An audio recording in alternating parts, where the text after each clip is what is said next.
Hello and assalamu alaikum. I am going to do a tutorial on how to install these pressure regulators for the back poke. If the back poke is hitting the passenger too hard where it hurts. So we figured out a solution to soften that blow.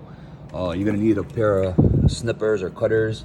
You're going to need two of the 4mm airflow regulators. There's two of them. And you're going to need a reducer. The reducer is only for the sole purpose of discovering the lines, the two input lines. So I will show you how to use that. On this side it's 6mm, which is 1/4 inch equivalent, and on this side is 4mm, which is a 5/32 equivalent. Same thing with these, the 4mm, like 5/32 equivalent. I will also share the links with you guys on where to order this off on Amazon. What I want you to do is like pay close attention to, let me see if I can get the focus better. The airflow, there's it's marked on which way the air is supposed to flow. So we want the air coming from the manifold to go to the back poke cylinder in a certain direction. I'm gonna take a closer picture. It's very small, so it's like very hard to see.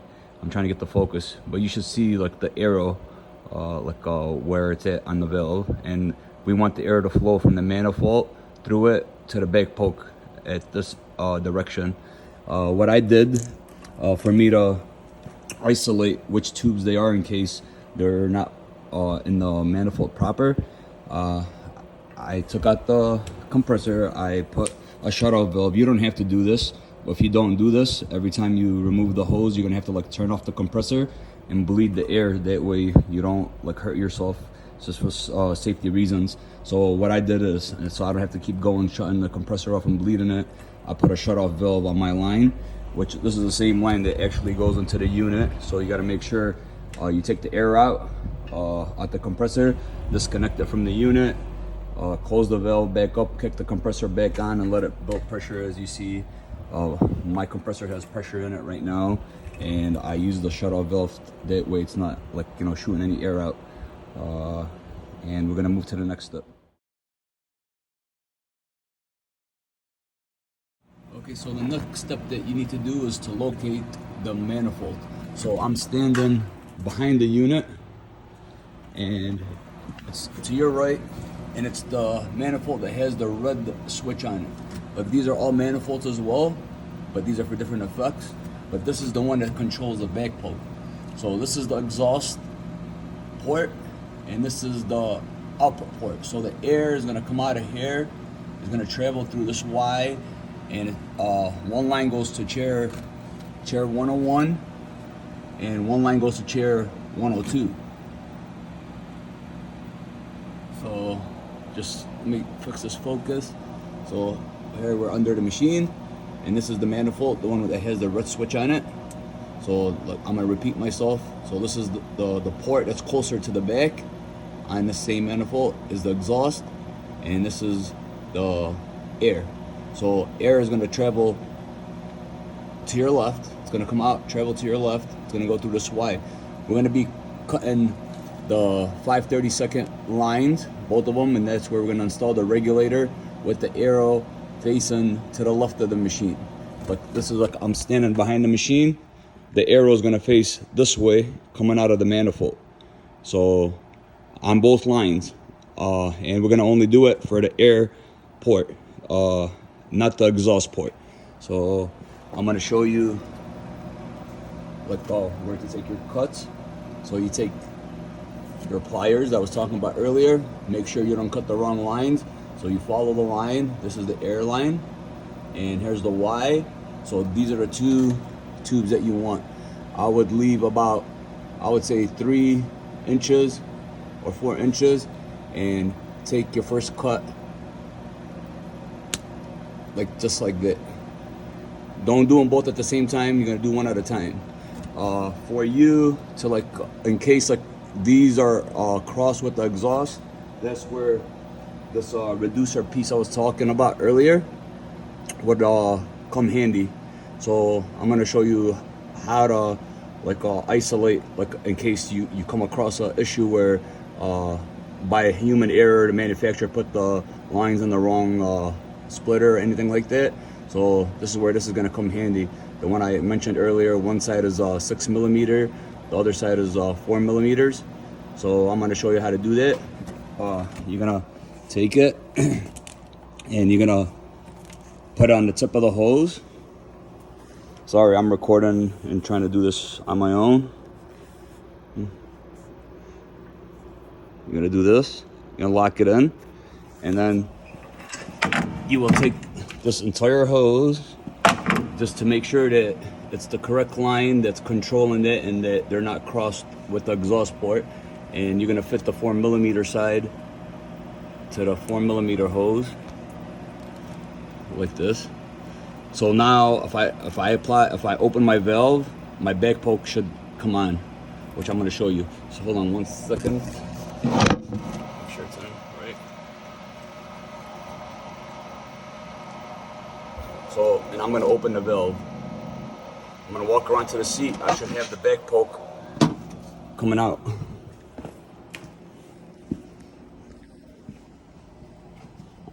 And there it goes. So that confirmed to me that line that I just like cut controls seat 101. Now I'm gonna label the valve that I'm gonna install with a number 1. It's a sticker. It's gonna have a number 1. That way I know that line that I cut is the input for the seat and not the seat. You see, there's no bulge here, but there's a bulge here. What I'm gonna do now is I'm gonna close my valve, and I'm gonna make sure that there's no air pressure from this point throughout the system by simply going to the advanced options, and I'm gonna hit air jets just to make sure that there's no air, which there shouldn't be no air because we don't have nothing connected to this hole. But just for the rare chance that there's an orifice or anything that takes air one direction, you don't want to disconnect this while it's under pressure and whack yourself in the face or in the eye. So now that I confirmed that this is for chair 101, I'm gonna remove my thing. See, there's still air in there even though I took it out and made sure, but regardless, there's no air now. And I'm gonna install the regulator, making sure that the arrow that I spoke of earlier is facing the right direction, which is gonna be facing left. Like from the back of the machine, the arrow is gonna face left. And all you're gonna do, I'm gonna lay my phone down.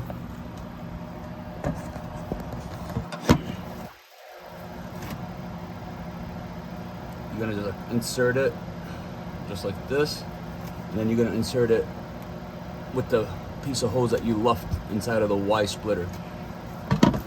So what I do, here it is, like it's in the line right now. So what I do is I make sure I open the lock nut all the way up, and then I close the valve.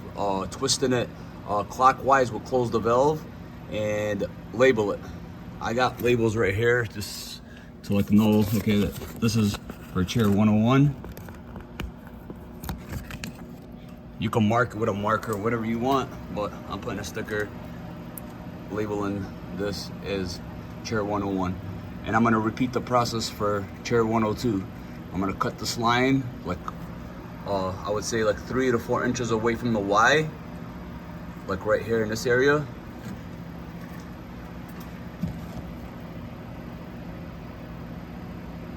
Just like this.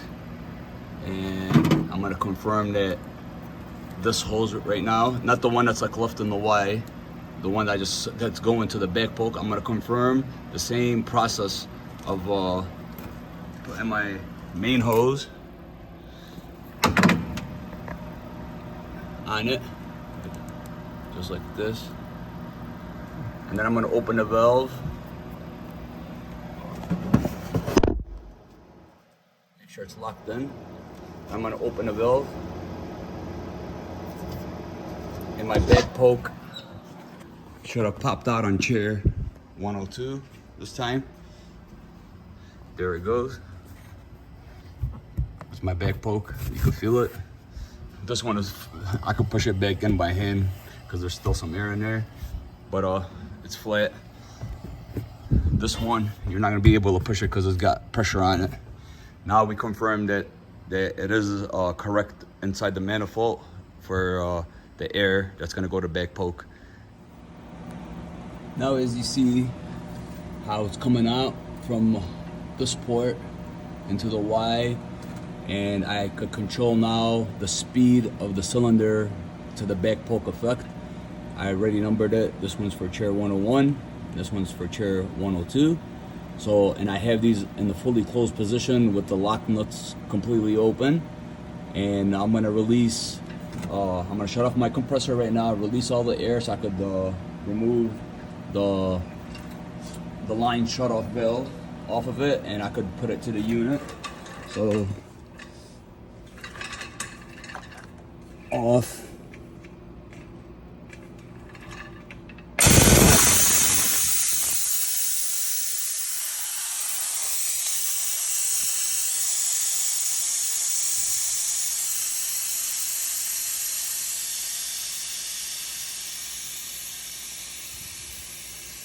Try doing stuff with the one hand.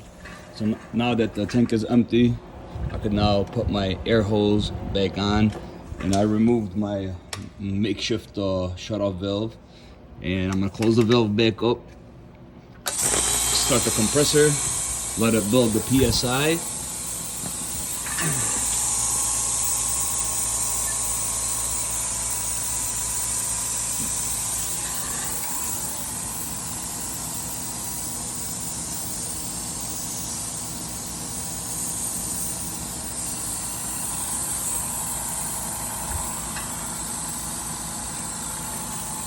So what you're gonna end up doing is like opening this up like slightly, like probably like 2 or 3 threads. There's like about 3 threads right there, and this one's about 3 threads, like around like this.